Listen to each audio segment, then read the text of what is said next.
In this video, we'll talk about how Social Security is taxed. First of all, if your income is only from Social Security, then you pay zero federal tax. That's how simple it is.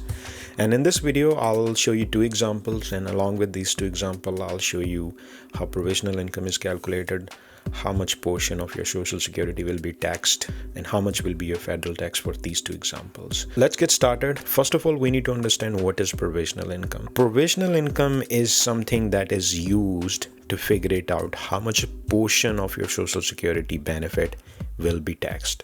And it's a pretty simple formula, and that's the very first thing we need to calculate the actual portion of Social Security. For example one, we are taking an example of IRA, 401k, non-Roth IRA incomes. For this, AGI, which is adjusted gross income for this example, is $68,000, and our Social Security is $32,000. So the provisional income formula is very simple. It's half of your Social Security and everything else. Is $68,000 AGI plus 50% of Social Security, that is $16,000.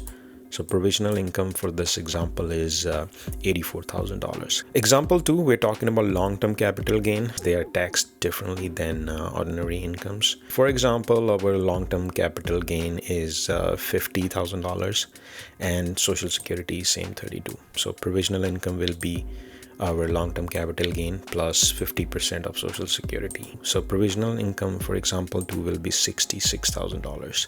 Before we start, I wanted to show you there are thresholds for provisional income, and they haven't changed for a very long time. We're taking an example of married filing jointly. So anything under $32,000, 0% of your Social Security is included in a taxable income. If your provisional income is between $32,000 to $44,000, then up to 50% of your Social Security will be included. And if your provisional income is more than 44, then up to 85 of your Social Security will be taxed. Now, we'll talk about example 1 where provisional income was $84,000. So for this example, since 84 is above 44, so we are falling under both zones, and I'll show you how this is calculated. So very first, $32,000 not taxable. So anything between 42 to 32. So for this example, it's coming 12,000 will be capped at 50%. So $6,000 will be capped for tax. We know we are above 44, so anything 84 minus $44,000, which is coming at $40,000.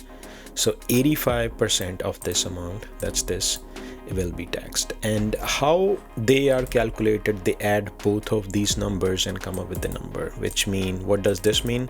This means $40,000 of your Social Security will be taxed. Now you must be wondering, I have income of Social Security as 32. Why would I pay a tax on 40,000? And that's a fair question, and you're right. And that's why they have a second check, which is how much is coming as 80% of your total Social Security withdrawal. So for this example, that's coming as $27,200. Minimum of these two will be picked as your Social Security taxable amount. Okay, that's not maximum, it's minimum of both. Now let's see how much federal tax we will pay on example 1. So we know our AGI was $68,000. As I talked about, this provisional income is not used for taxable. It's used to figure it out how much Social Security is taxable. After using that provisional income, we have figured it out that $27,200 of our Social Security will be taxed out of $32,000. If you're a high income earner, you can simply use 85% of your Social Security as a taxable amount. And if you're a low income earner, then you need to use this formula. Okay. Now let's see how much federal tax we will pay on example 1. So AGI was $68,000, as we know, right here. And total Social Security taxable amount was $27,200, which we calculated in previous slide. And total taxable amount is coming as $95,200. After standard deductions of $31,500, our taxable income is coming as $63,700. Now we are using 2025 tax brackets, as you can see on screen. We are falling under two tax brackets, that's 10% and 12%.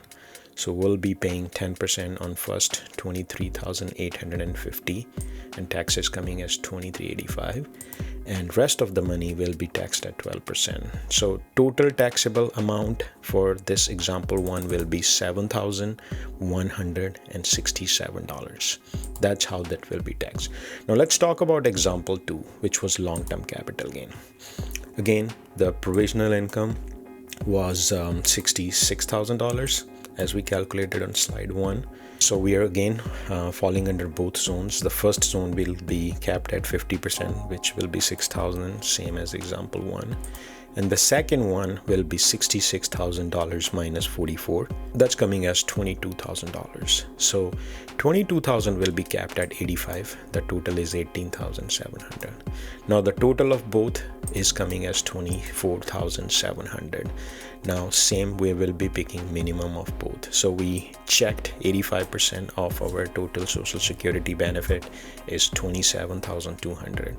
So we will be picking minimum of both. This one, that means $24,700 out of $32,000 will be taxed for federal income. Okay, let's see how the federal tax is calculated for example 2.